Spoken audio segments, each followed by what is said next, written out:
అదివ్వండి.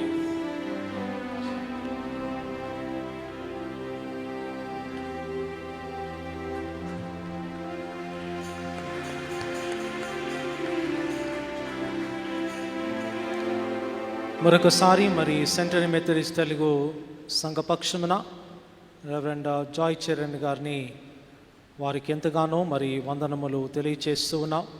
వారి సమయమును తీసుకొని వచ్చి దేవుని వాక్యమును మన మధ్యలో వారు పంచుకొని మనల్ని దీవించిన విధానమును బట్టి వారికి నిండైన మా వందనములు తెలియచేస్తున్నా.